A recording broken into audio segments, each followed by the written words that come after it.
बार बार जो किसान का दर्द है ये मैं आपको बताने की कोशिश करता हूँ और उसके कई तरीके अपनाने की भी कोशिश करता हूँ। मैं जब ये कहता हूँ कि आप व्यवहारिक रूप से किसान पुत्र नहीं हो, राजनीतिक रूप से किसान पुत्र हो, और मैं किसान का बेटा भी हूँ, किसान के सारे दर्द समझता हूँ। ये आलू के खेत हैं हमारे और इसी में आलू की फसल हमारे परिवार के सब काका बाबा चाचा, मेरे चाचा के भाई, मेरे पिताजी, हम सब, हमारा जीवन यापन इसी से चलता है।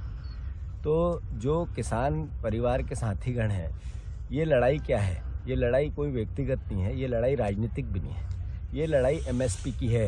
और मैं अनुरोध करना चाहता हूँ कि जो वादे सरकार ने किए, साल का पहला दिन है, 16 मंगलवार चले गए, मैं पूर्व मुख्यमंत्री जी से समय मांगा, आज के कृषि मंत्री जी से समय मांगा और सकारात्मक मांगा, पॉजिटिव, कि हम खेती को लेके सुझाव भी देना चाहते हैं और आपको आगाह भी करना चाहते हैं कि आपने जो बोला, अगर किसान से वोट लिया और नहीं किया तो नेचुरल है, विपक्ष का दायित्व हमें निभाना है। हमारे कोई नफरत की जगह नहीं, किसान कभी किसी से नफरत कर ही नहीं सकता है। किसान का बेटा हमेशा कितने भी यातनाएं मिले सहन कर सकता है। किसान का जो चरित्र है, जो काम करने का तरीका है, वो संयम का है, धैर्य का है, पेशेंस का है। और मैं अनुरोध करना चाहता हूँ, अभी धान पूरा गीला हो गया मंडियों में, अब सरकार वो गीला धान नहीं खरीदेगी और 3100 का बोला था वो भी नहीं खरीदेगी। अभी लहसुन थोड़ा महंगा हो गया तो आपने चाइना से मंगा लिया, चाइना से मंगा कर लहसुन पूरा मंदसौर और इधर पूरे पश्चिमी मध्य प्रदेश में लहसुन की मंडियों में भीग गया। वो किसानों का अब लहसुन नहीं बिकेगा, मतलब उनका पूरा जो आशाएं थी, विश्वास था, भरोसा था, एक तरह से कुछ आने की संभावना थी, वो एकदम क्वैश हो गई, ख़त्म हो गई।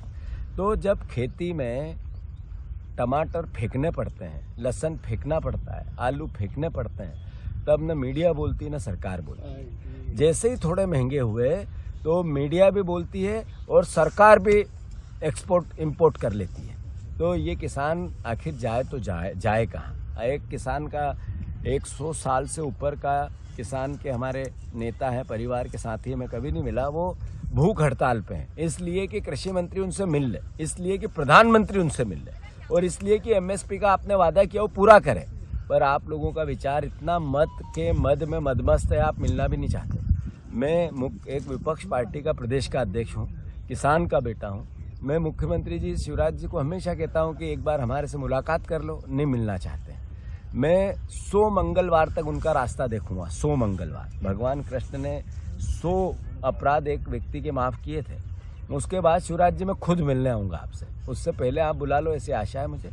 और मैं अनुरोध करना चाहता हूं कि जो किसानों को आपने जब वोट लेते वक्त कहा कि हम किसानों का 2700 का गेहूं के पैसे देंगे, हम 3100 के धान के देंगे, आपने अलग अलग जो फसलें वेजिटेबल है उसका 50% लागत मूल्य से सीधा बढ़ा के एमएसपी देंगे। मोदी जी ने भी कहा और आपने भी कहा, नहीं मिल रहा है। तो कृपा करो, दया करो, रहम करो किसान की भावनाओं पे। और इनको आप, साल का पहला दिन है नए वर्ष का, आप भी मंदिर गए थे साउथ में और आपने दर्शन किए, भगवान आपके परिवार में सुख शांति समृद्धि लाए। पर मैं खेतों में हूँ और आपसे आशा करता हूँ कि आप मुझसे मुलाकात करें और किसानों के दर्द को समझें। धन्यवाद।